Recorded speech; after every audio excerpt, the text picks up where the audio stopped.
जय माता की।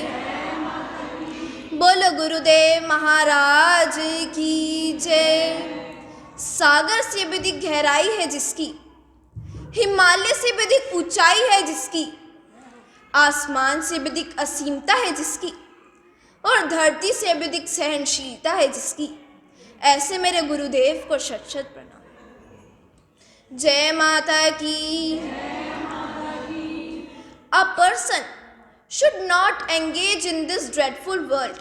The Guru is the only one who teaches us and gives us true life lesson and makes our soul fruitful. गुरुदेव महाराज कहते हैं कि मनुष्य चाहे कितना भी गोरा क्यों ना हो, परंतु उसकी परछाई सदैव काली ही होती है। मैं श्रेष्ठ हूँ, ये हमारा आत्मविश्वास है, हमारा कॉन्फिडेंस है, परंतु केवल मैं ही श्रेष्ठ हूँ, सिर्फ मैं ही हूँ, ये हमारा अहंकार है, हमारा अभिमान है। इच्छा पूरी नहीं होती, अगर हमारी विश पूरी नहीं होती तो क्रोध बढ़ता जाता है, और अगर इच्छा पूरी हो जाए तो लालच और लोभ बढ़ता जाता है। इसलिए हर सिचुएशन में, हर स्थिति में धैर्य बनाए रखे, न्यूट्रल रही है, वही सर्वश्रेष्ठता है।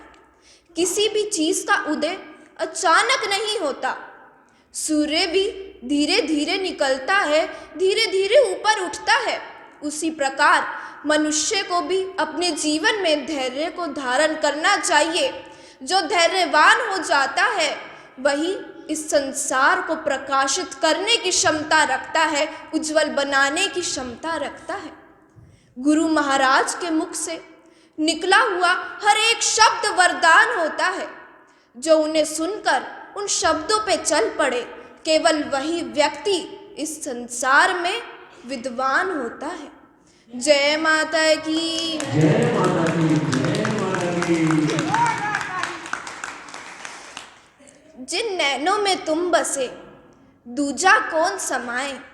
गुरुदेव, जिन नैनों में तुम बसे, दूजा कौन समाए। धागा हो तो तोड़ दूं, केवल एक धागा हो तो तोड़ दूं, पर तुमसे प्रीत ना तोड़ी जाए।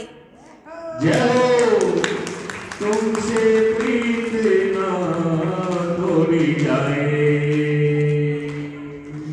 मनुष्य के मानसिक विकारों की शांति गुरु के चरणों में होती है। इस सृष्टि की उत्पत्ति 3 गुणों से होती है, सत्वगुण, रजगुण और तमगुण। जो मनुष्य के मानसिक विकार है वह रज और तमगुण होते हैं, परंतु जो सत्व गुण है, जो सात्विक प्रकृति है, वह केवल देवी देवताओं की, गुरुजनों की, साधु संतों की होती है। इसलिए गुरुजनों को, साधु संतों को भगवान का रूप कहा जाता है, ईश्वर का स्वरूप कहा जाता है। सत्व गुण के कारण ही हम हिंसा रहित, क्रोध रहित, लोभ रहित अपने कार्य को करते हैं।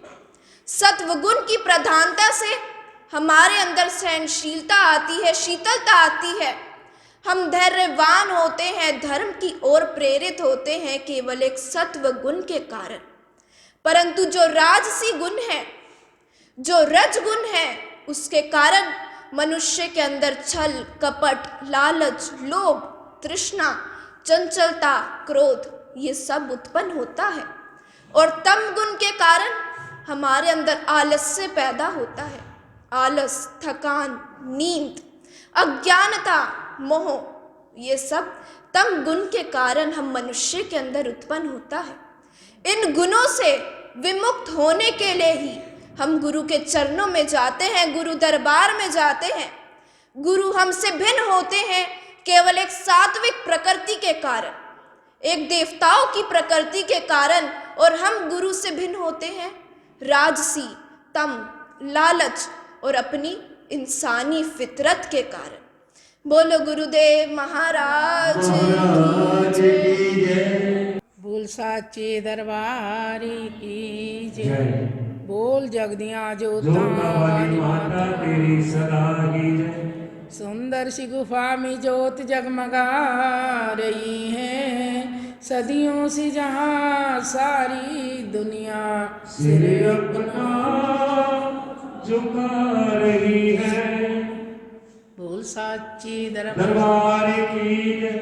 बोल जगदियाँ जोता जोता वाली माता तेरी सदा ही जय। ये सुरक्षित नजारे हमें कहीं न देखे होंगे होंगे पल में बदलती देखी किस्मत की रेखा खोल भंडारे माँ बैठी खोल भंडारे माँ बैठी खुशियाँ लुटा रही है। सुंदर सी गुफा में जोत जगमगा रही है। नारायण हरे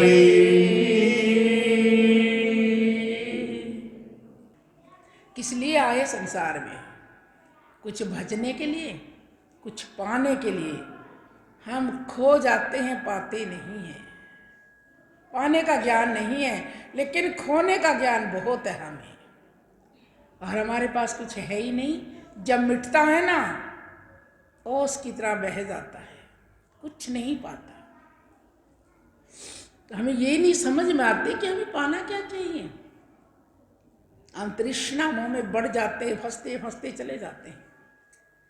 उसको भूल जाते हैं जिस घर से हम आए थे, उस घर को याद ही नहीं करते। जब समय आता है कि उस घर वापस जाना है, तो फिर सब विचार याद आ जाते हैं, सब करी कमी धमी सब याद आ जाती है कि मैं क्या करने के लिए आया था और मैंने क्या किया। खाली हाथ आया और खाली हाथ चलने लगा। मेरे साथ भी कुछ नहीं और ना ही मेरे पास कुछ है, ना मेरे साथ कुछ चल रहा है, बिल्कुल खाली। जो ये मेरे ऊपर 2 मीटर कपड़ा डलता है, ये भी मेरे साथ नहीं। ये मेरा शरीर भी मेरा साथ छोड़ गया इस समय। क्या जाता है शरीर किसी के साथ? नहीं ना। आत्मा अजर अमर है, वो ना जलती ना डूबती ना कहीं भटकती ना कुछ नहीं होता। वो फिर ये कहती है कि तू जिसको इतना संवारता था, ये भी तेरे साथ नहीं है। जिस कपड़े तो बिना प्रेस के नहीं पहनता था, तेरी शान बिगड़ती थी, आज ये भी जल के राख हो गई, ये भी तेरे साथ नहीं। फिर क्या है मेरे प्यारे? ये जीवन तो ऐसा है, रात को उस पड़ती है, सूर्य की किरण निकलते ही वो छूट जाती है, दूर दूर चली जाती है। ऐसा ही हमारा जीवन है। आया है, संसार में रहे हैं, कुछ कमाया तो ले जाएंगे, नहीं कमाया तो सब खाली चले जाएंगे। यहाँ नहीं रहना किसी ने भी। क्या कहता है साथियों में कि जाना है और जाने का समय भी आ गया। जब हम यहाँ से जाते हैं, विदा होते ना, 4 भाई किसी के साथ 10 भाई 100 भाई हो, मिले वही लकड़ी हैं, 2 लकड़ी, हाथ में कुछ नहीं, किराया भाड़ा भी नहीं है, तन का वस्त्र भी उतर गया, कुछ उतर गया, एक रह जाता वो भी जल गया, ये देह भी जल गई, सब कुछ खत्म हो गया। जो मैं ईर्ष्या मेरे इतने घमंड थे वो भी जल गए, राख हो गए हैं। तो आप सभी इस भजन के द्वारा समझना भी और सुनना भी इसे प्यार से। वो अपने साथियों में फिर ज्ञान दे रहा है। कब?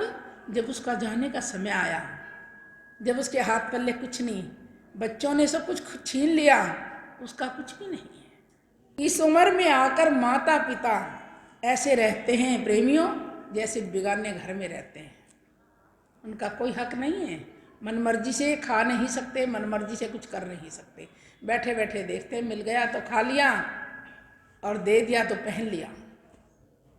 देखिए, कोई महसूस करे तो करे। सबके घर में ऐसा ही हाल है कि आज इस समय में, इस एज में आकर माता पिता किराए से भी बदतर हो जाते हैं। किराएदार को भी कुछ मिलता है सम्मान की, किराया आएगा नहीं, कभी चला जाए और खाली रह जाए, नहीं। माता पिता बिल्कुल बेगाने घर की तरह रहते हैं। तो क्या कहने लगा उसका साथी? जब समझाने लगा, जब उसको ज्ञान आया, अरे छोड़ के संसार जब तू जाएगा, कोई न साथी तेरा साथ निभाएगा। तो उसने ये कहा, जब तू जाएगा ना, ना तेरे कोई साथ चलेगा, ना तेरा कोई साथ निभाएगा। कितना ही प्यारा हो, ना तेरे पल्ले कुछ होगा तो चारों तरफ देखेगा। चारों तरफ क्या दिखेगा? आग जलती हुई नजर आएगी। क्या कहने लगा? जब कुछ नहीं हाथ पल्ले फिर क्या करेगा आदमी? छोड़ चले दुनिया के